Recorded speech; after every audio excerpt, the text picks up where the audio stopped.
فرمایا اس رب کی، دیکھیں نا، انسان پر اگر کوئی شخص نیکی کر دیتا ہے، احسان کر دیتا ہے، تو انسان اس کے سامنے پھر گردن نہیں اٹھا سکتا، یار یہ میرے مشکل وقت کا دوست ہے، اس نے میرے ساتھ نیکی کی ہے، کبھی بھی گردن نہیں اٹھائے گا، جھکا کے رکھے گا۔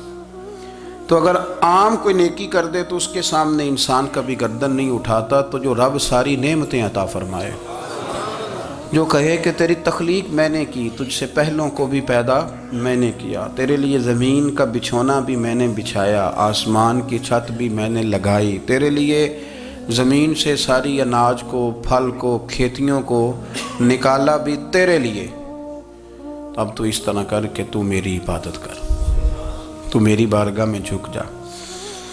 بہت سارے نشے لوگوں کو لگے ہوئے ہوتے ہیں، ہر آدمی کوئی نہ کوئی نشہ کرتا ہے، کوئی دولت کا کرتا ہے، کوئی شہرت کا کرتا ہے، کوئی اپنی تعریف کا نشہ کرتا ہے، دو چار لوگوں سے تعریف سن کے مطمئن ہو جاتا ہے۔ ناراض تو نہیں ہو گیا اس جملے سے؟ آپ کرتے ہیں لوگ دولت کا نشہ بھی، یہ جب نقصان ہوتا ہے تو بندے بیمار نہیں ہو جاتے، پیسے ڈوب جاتے ہیں تو لوگ بیمار نہیں ہو جاتے، تو اس کا مطلب یہ ہوتا ہے کہ نشہ ٹوٹ گیا ہے۔ اب بہک ہوئے ہیں نا تھوڑے سے تو کانپتے ہیں، تڑپتے ہیں، پریشان، نشہ ہی اسی طرح ہی کرتا ہے نا، نہیں ملتا تو پریشان ہوتا ہے۔ یہ سارے نشے ہیں، مختلف قسم کا نشہ۔ اب مانتے نہیں اس بات کو، تسلیم نہیں کرتے، کیونکہ تسلیم کرنا بڑا مشکل کام ہے، اس کے لیے تو بڑی ساری چیزیں جو ہیں وہ دبوچ کے اور بڑی سارے رستے پھلانگ کے آنا پڑتا ہے، تو بڑا مشکل ہے ماننا، ورنہ کرتے ہیں ہم، ہمارا مزاج ہے۔ یہ گھومنے پھرنے کا، دنیا دیکھنے کا بھی ایک نشہ ہے، یہ بہت ساری باتیں کرنے کا بھی ایک نشہ ہے، گپ شپ کا بھی ایک نشہ ہے۔ دو چار لوگوں کی جب تک پگڑیاں نہ کھول لیں، بعض لوگوں کو نیند نہیں آتی، یہ غیبت کا، چغلی کا، بددیانتی کا، یہ بھی ایک نشہ ہے۔ اس پر ملا رومی رحمۃ اللہ نے بڑا کلام لکھا ہے، وہ کہتے ہیں مانگ کے کھانے کا بھی نشہ ہے، مانگ کے کھانے کا بھی نشہ ہے۔ وہ کہتے ہیں کہ ایک بھیک مانگنے والی خاتون تھی، تو بادشاہ کے پاس بھیک مانگنے آئی، تو بادشاہ کو پسند آ گئی، اس نے شادی کر لی۔ اب اس کو عادت تھی بھیک مانگ کے کھانے کی، تو وہ کنیزوں سے کہا کرتی تھی کہ فٹافٹ نہ روٹی لے کے آیا کرو، میں 2-3 دفعہ مانگوں تو پھر لایا کرو، کیونکہ ایک نشہ ہے نا، تو میں مانگوں 2-4 دفعہ تو پھر۔ تو انسان بہت سارے نشے کرتا ہے، یہ مانتا نہیں، یہ موبائل، یہ فیس بک، یہ سارے نشے ہی ہیں۔ اپنی فوٹو لگا لینا، سارا دن اسی کو دیکھتے رہنا، اور بڑے بڑے سیانے بندے جو وزادار ہیں، بڑے وزادار لوگ ہیں، لیکن وہ بھی سنجیدگی کے قائل نہیں، اس طرح کے نشوں کا شکار ہیں۔ یہ سارے نشے ہیں جو ہم نے پال لیے۔ ہمارے صوفیاء، ہمارے بزرگ فرماتے ہیں کہ تم اس طرح کرو، اگر سارے نشوں سے بچنا چاہتے ہو تو سجدے کا نشہ شروع کرو، سجدے کا نشہ شروع کرو۔ یہ نا اقبال کہتے ہیں، عطار ہو، رومی ہو، رازی، آپ بات کو سمجھیں، عطار ہو، رومی ہو، رازی ہو، غزالی ہو، کچھ ہاتھ نہیں آتا بے آہ سحر گاہی۔ کہتے بہت بڑا صوفی ہو جیسے فرید الدین عطار تھے، بہت بڑا تصوف کا امام ہو جیسے امام غزالی تھے، بہت بڑا تفسیر کا استاد ہو جیسے امام رازی ہو، عطار ہو، رومی ہو، رازی ہو، غزالی ہو، پر کچھ ہاتھ نہیں آتا بے آہ سحر گاہی۔ اگر سویرے اٹھ کے روتا نہیں نا اللہ کی بارگاہ میں، اگر تہجد نہیں نہ پڑھتا، تو کچھ ہاتھ نہیں آتا بے آہ سحر گاہی، پھر اس کو کوئی چیز نصیب۔ میری بات کی سمجھ آ رہی ہے آپ حضرات؟ جب تک آپ سویرے نہیں اٹھتے، آپ اللہ اللہ نہیں کرتے، آپ کو نوافل کا چسکا نہیں، عبادت کا مزہ نہیں، فرمایا میری عبادت کرو، یہ شوق پیدا کرو، میں نے تمہیں پیدا کیا ہے۔ ہم لوگوں کے نشے، مختلف نشے، بڑا عجیب رنگ ہے۔ محفل کی صدارت کرنے والے بڑے پیر صاحب، بڑے القابات، اوہو، بیچ میں سے بندہ تلاش کرنے سے بھی نہیں مل رہا، اتنے بڑے لقب ہیں اس کے، لیکن وہ سج سنور کے 2.5 گھنٹے بیٹھا رہا محفل میں، اور نماز کا وقت آیا تو اس نے مختصر سی پڑھی، وہ نکل گیا، وہ ہلکے سے سجدے کیے۔ او اتنا بڑا عشق رسول، نعت کا، او ہو کیا بات ہے، اور عشق رسول کا بہت بڑا پیغامبر، بہت بڑا مبلغ، اور بیچارہ سمجھ ہی نہیں سکا کہ اللہ کے رسول نے فرمایا تو نماز پڑھ میری آنکھیں ٹھنڈی ہو جائیں گی۔ تو یہ نشے کے عادی تو ہیں پر حقیقت کے قائل نہیں ہیں۔ یہ بس ٹھیک ہے خوابوں کی دنیا میں لوگ زندہ ہیں، پر جن کو یہ جو نشہ تھا نا عبادت کا، یہ میرے رسول پاک کی چاہت ہے، یہ میرے نبی کریم علیہ السلام کی۔ آپ دیکھیں نا حضور مہینوں جا کے غار حرا میں بیٹھتے، کیا وہاں تبلیغ کرتے تھے؟ کوئی کتاب لکھتے تھے؟ رسول کریم علیہ السلام مہینہ رہتے غار حرا میں، کوئی نہ مجھے دیکھے، کوئی نہ مجھے ملے، حضور یہاں کیا ہے؟ فرمایا میں اپنے رب کی عبادت کروں گا۔ نبی کریم علیہ السلام نے سجدوں کے ساتھ پتھروں اور پہاڑوں کو آباد کر دیا، سجدوں کے ساتھ۔ آپ کا سجدہ آپ کو بہت ساری چیزوں سے چھڑا لیتا ہے، یہ بہت ساری جگہوں سے جھکنے سے بچا لیتا ہے۔ صوفیاء اولیاء یہ کیا کرتے تھے؟ یہ سجدے کا ذوق ہی تو پیدا کرتے تھے۔ سجدے کا ذوق شاہ عبدالعزیز دباغ رحمۃ اللہ تعالی علیہ اپنے مریدوں سے فرمایا کرتے تھے کہ اگر تم پکے نمازی بن جاؤ نا، تہجد گزار ہو جاؤ، تو میرے پاس آنا جانا چھوڑ دینا۔ عرض کی حضور کیوں؟ فرمایا میں تمہارے اور رب رسول کے راستے میں رکاوٹ نہیں بننا چاہتا، اب میرا مقصود ہے تمہیں وہاں تک پہنچانا، جب پہنچ گئے تو پھر میری ضرورت ختم ہو گئی۔ ہاں کبھی وسوس آئے، شک پیدا ہو، تکلیف ہو تو آنا، ورنہ میں نہیں چاہتا کہ میں رکاوٹ بنا رہوں۔ تم اللہ اللہ کرو، اس مالک کو راضی کرو۔ میرے رسول پاک علیہ وسلم نے فرمایا بندہ اللہ کے سب سے قریب اس وقت ہوتا ہے جب وہ سجدے کی حالت میں ہوتا ہے۔ کس کے قریب ہوتا ہے؟ اللہ کے سب سے قریب ہوتا ہے۔ وہ بڑا نیڑے ہے رب کے، بڑا قریب ہے، اس لیے کہ وہ حالت سجدہ میں، وہ جب سجدے کرتا ہے نا اس کی بارگاہ میں جب جھک جاتا ہے۔ آپ ذرا سجدے کی کیفیت دیکھیں نا، زبان بھی یہاں ہے، آنکھ بھی یہاں ہے، کان بھی، عقل بھی ساری، اس نے سارا کچھ رکھ دیا سجدے میں۔ آپ وہ کبھی پیچھے جائیں تو دیہاتوں میں کہا جاتا تھا ناک سے نکیریں نکالو، بہت بڑی سزا ہوتی تھی نا، ناک سے نکیریں نکالو، بڑی سزا ہوتی تھی۔ تو اس نے کہا مالک مجھے کسی نے کہا نہیں، پر دیکھنا میں نے رکھ دی ساری عقل سجدے میں، اور رکھ کے کہا کیا؟ سبحان ربی یا اللہ، اللہ میں پست ہوں تو اعلیٰ ہے، اللہ تو میرا رب ہے اور تو سب سے اعلیٰ اتنا۔ اور فرمایا جب یہ اس کیفیت میں ہوتا ہے تو پھر یہ اپنے رب کے قریب ہوتا ہے۔ کثرت عبادت، نوافل۔ ہمارے ہاں عمرے کی قرآن اندازی محفلوں پہ ہونے لگ گئی ہے، حالانکہ حدیث سے ثابت نہیں۔ میں دوستوں سے کہتا ہوں جائز ہے، کرنی چاہیے، عمرے کی قرآن اندازی جائز ہے، پر کسی حدیث میں نہیں آئی کہ قرآن اندازی کرو عمرہ کرو۔ حدیث میں قرآن اندازی یہ آئی ہے کہ نبی پاک علیہ السلام نے فرمایا تمہیں پتہ چل جائے نا پہلی صف کا ثواب کتنا ہے، تم قرآن اندازی کرو۔ عمرے کی قرآن اندازی کا تو پوسٹر چھپتا ہے، تو یہ والی قرآن اندازی کب ہونی ہے؟ ہونی چاہیے کہ نہیں؟ حضور نے فرمایا تمہیں پتہ چلے کہ اس کا ثواب کتنا تو تم قرآن اندازی کرو، تم قرآن ڈالو۔ جب آپ نماز پڑھ رہے ہوتے ہیں، جب آپ کا مصلی آباد ہوتا ہے، صلاح الدین ایوبی ایک بزرگ سے ملاقات ہو گئی، بیت المقدس پر قبضہ تھا عیسائیوں کا، تو صلاح الدین بڑے پریشان تھے۔ بابا جی کہنے لگے پتر کیا ہوا؟ کہنے لگے حضور پتہ چلا ہے دشمن کے 2 بحری بیڑے اسلحہ لے کے آ رہے ہیں، مسلمان پہلے ہی کمزور ہیں، اور اب اگر 2 بحری بیڑے اور آ گئے تو حضور مسئلہ بن جائے گا۔ تو میں پریشان ہوں کہ کس طرح یہ کم مسئلے والی ہماری فوج ہے کیسے مقابلہ کرے گی۔ تو بابا جی کہنے لگے پتر اس طرح کرنا، آج رات تو بھی دعا کرنا اور میں بھی کروں گا، تو بھی دعا کرنا، آپ ناراض نہ ہونا، ہم تو پیروں والے ہیں، ہم تو پیروں کے نوکر غلام ہیں، ہمارا تو گزارا ہی نہیں، ہمیں تو ملتا ہے سارا کچھ وہاں سے۔ پر میرا سوال یہ ہے کہ تعویذ لینے جاتے ہو نفل کیوں نہیں پڑھتے؟ رات اللہ اللہ کیوں نہیں کرتے؟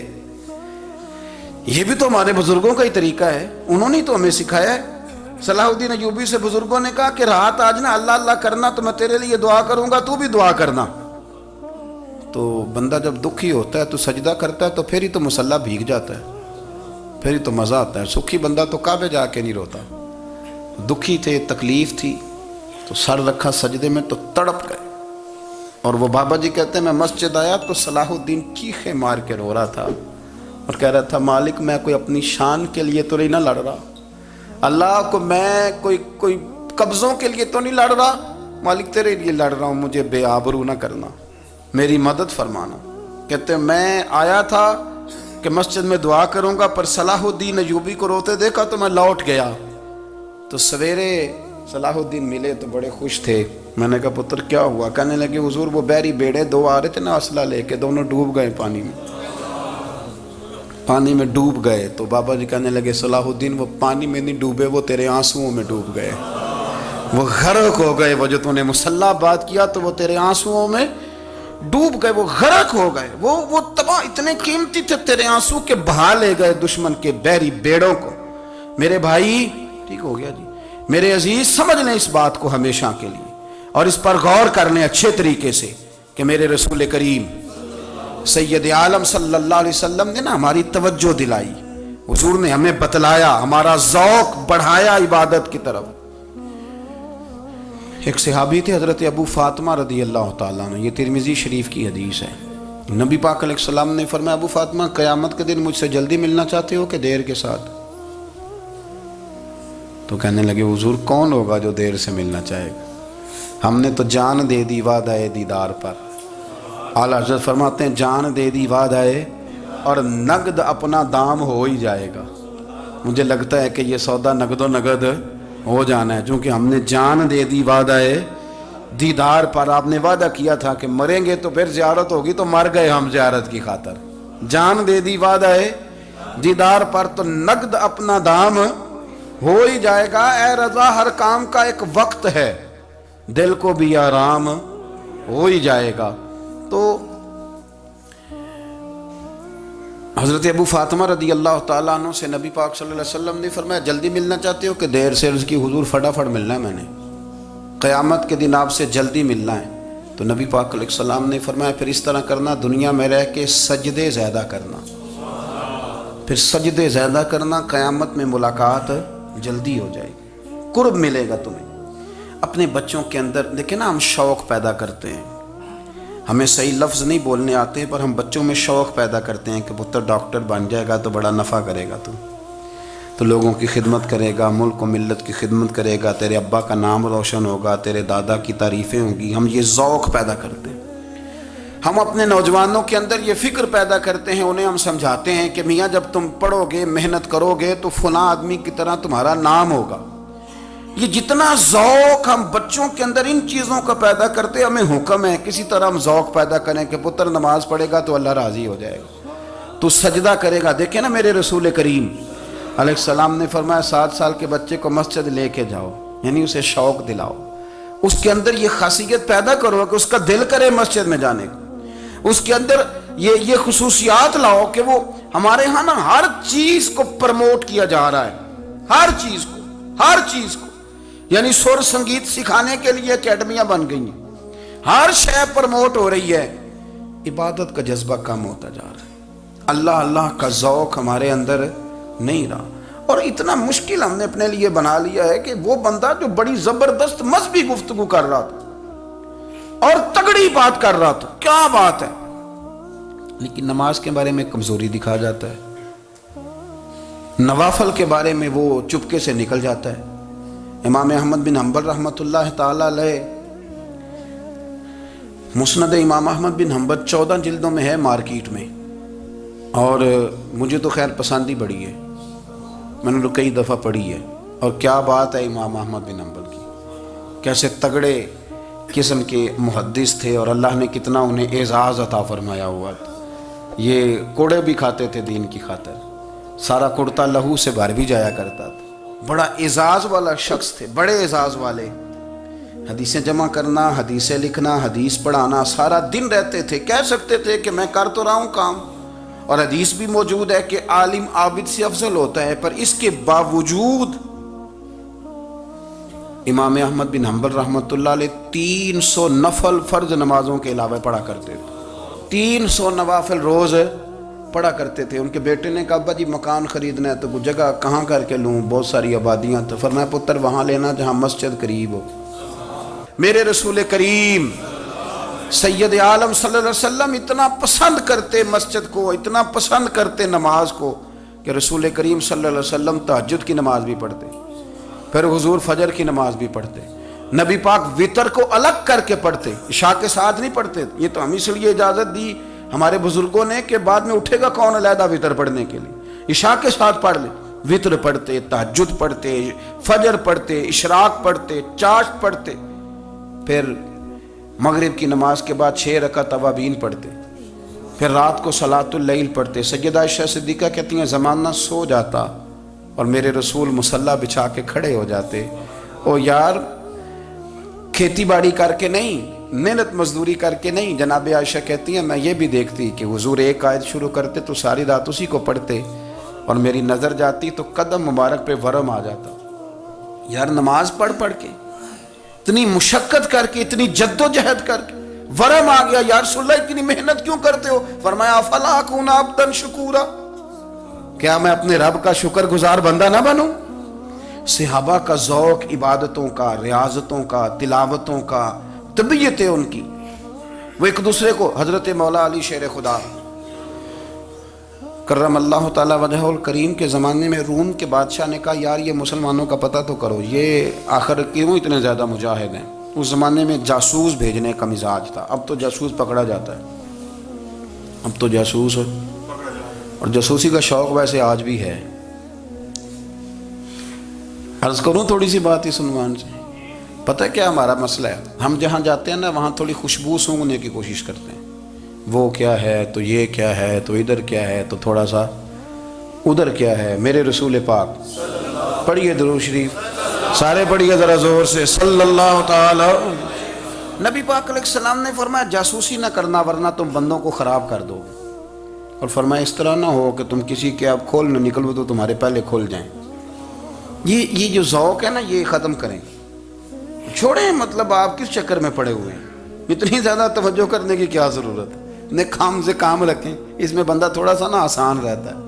یہ جو بہت زیادہ ٹٹولنے والے لوگ ہوتے ہیں نا وہ بیچارے پھر عمر ٹٹولتے ہی گزار دیتے ہیں، اس لیے کہ مزاج ہی بہت پکا ہے، بوری کا منہ کھول کے اندر تک ہاتھ ڈالنا، تو پھر کئی دفعہ سامنے سے بچھو بھی لڑ جاتا ہے، خرابی ہوتی ہے۔ تو جاسوسی کی جاتی تھی، اس نے بھی جاسوس بھیجے، کیونکہ قبیلوں کے لوگ تھے، کچھ مسلم کچھ کافر، پہچانے نہیں جاتے تھے لوگ، تو کچھ لوگ اس نے بھیجے، انہوں نے آ کے نا تحقیق کی،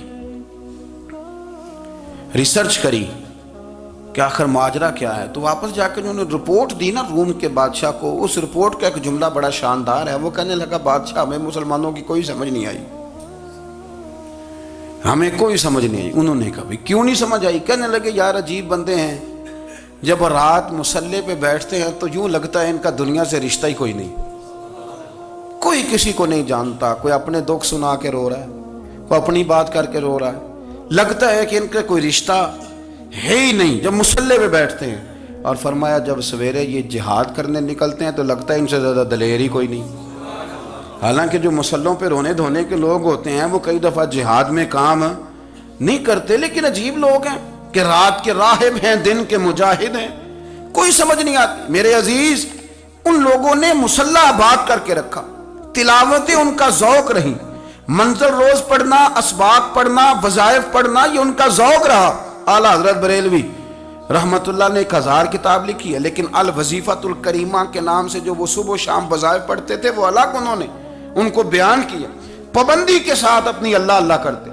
شیخ شہاب الدین سہروردی رحمت اللہ علیہ، اس پر ایک بندے نے اعتراض کیا، اس نے کہا جی آپ کس قسم کے صوفی ہیں، مرید بیٹھے ہیں اور آپ وہاں نفل پڑھ رہے ہیں؟ یہ بھی بڑا مسئلہ ہوتا ہے نا، جو بندہ ملنے آتا ہے وہ اپنے ٹائم کے حساب سے آتا ہے، اور پھر اس کا یہ بھی خیال ہوتا ہے کہ پیر صاحب جو ہیں وہ چونکہ درویش ہیں تو نہ انہیں روٹی کھانی چاہیے نہ سونا چاہیے، چونکہ وہ درویش ہیں، اور ہم چونکہ درویشوں کے ماننے والے ہیں لہذا ہمارا یہ طریقہ ہونا چاہیے کہ جیسے ہم کہیں درویش ویسے ہی کر جائے، حالانکہ جس کو آپ درویش کہیں گے آپ اس کی مانیں گے، آپ منوائیں گے نہیں، ہمارا مزاج ہوتا ہے۔ شیخ شہاب الدین پر لوگوں نے اعتراض کی، حضور لوگ ملنے آئے ہیں، زیارت کرنے آئے ہیں، بندے دعا کرانے آئے ہیں، اللہ اللہ کرانے آئے اور آپ نفل پڑھ رہے ہیں، کیا جملہ ہے، کیا حسن ہے، کیا خوبصورتی ہے۔ فرمانے لگے رب رسول سے مانگنے کے لیے مصلی بچھایا ہے، اگر وہاں سے مانگوں گا نہیں تو تمہیں دوں گا کیا؟ پہلے مجھے کچھ لے تو لینے دو، اگر میرے پلے کچھ ہے ہوگی تو آگے دوں گا نا. تو میں مانگنے گیا تھا کہ یا اللہ دے, تیرے بندے لینے آئے, دے تو میں کچھ لوں گا تو آگے دوں گا نا. لیکن ہمارا یہ سٹیٹس, یہ مزاج, یہ شعور نہیں ہے. گپیں, کہانیاں, داستانیں, گفتگو, خطابت, واز, کیا بات. لیکن اگر کچھ کرنے کا کام ہو تو وہ نہیں ہم سے ہوتا. میرے نبی کریم علیہ الصلوۃ والسلام نے مصلی سے دل لگانے کا درس دیا. حضور نے توجہ دلائی. صحابہ اس ذوق کے حامل لوگ تھے, وہ کوشش کرتے تھے. جناب صدیق اکبر رضی اللہ تعالیٰ عنہ کا عبادت کا مزاج ہمیشہ قائم رہا. حضرت عمر فاروق ساری رات اللہ کے حضور کھڑے رہے. حضرت عثمان غنی رضی اللہ تعالیٰ عنہ عشاء کی نماز پڑھ کے 2 رکعتوں کی نیت باندھتے تھے. 15 سپارے پہلی رکعت میں پڑھ دیتے تھے اور 15 سپارے قرآن مجید کے دوسری رکعت میں پڑھ دیتے تھے. آپ نے نا حضرت عمر فاروق کے وصال کے بعد ان کی ایک بیوہ سے نکاح کیا.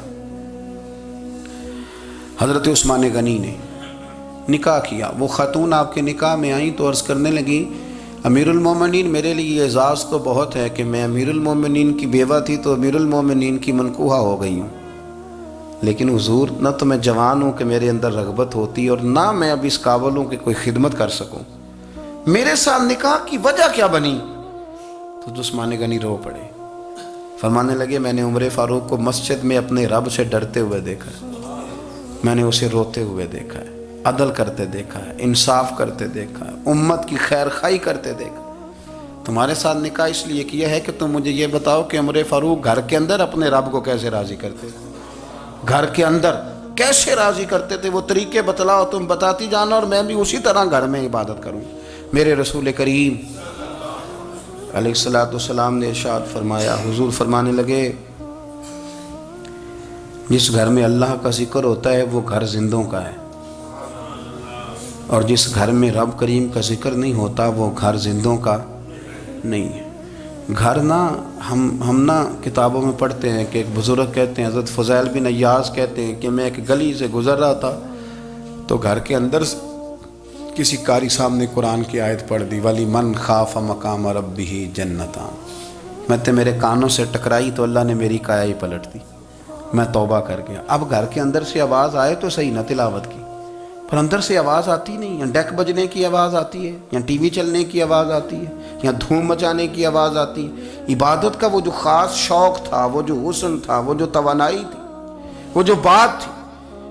ایک جگہ پہ ہم بیٹھے تھے تو وہاں ایک صاحب آئے اور انہوں نے آتے ہی کہا کہ مہربانی کریں ذرا مجھے مصلی دے دیں, میرے نہ کچھ نفل رہ گئے.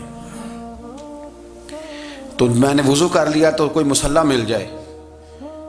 مصلی انہیں دے دیا گیا, وہ مصلی لے کے چلے گئے. تو پیچھے ایک صاحب نے تبصرہ کیا, کہنے نے کتنا ریاکار بندہ ہے, لوگوں کو دکھا رہا ہے کہ میں نفل پڑھتا ہوں, ہے کوئی بات کرنے والی. میں نے اسے کہا, میں نے کہا تو مہربانی کرنا اس طرح کی ریاکاری تو بھی کر, پکڑ مصلی اور جا تو بھی تھوڑی ریاکاری کر کے آ, اٹھ ذرا شکر کر. کوئی یہ ریاکار بھی ملا ہے, کوئی نفل پڑھ کے ریاکاری کر رہا ہے. اللہ کا میں کہتا ہوں کو پڑھے تو صحیح نہیں.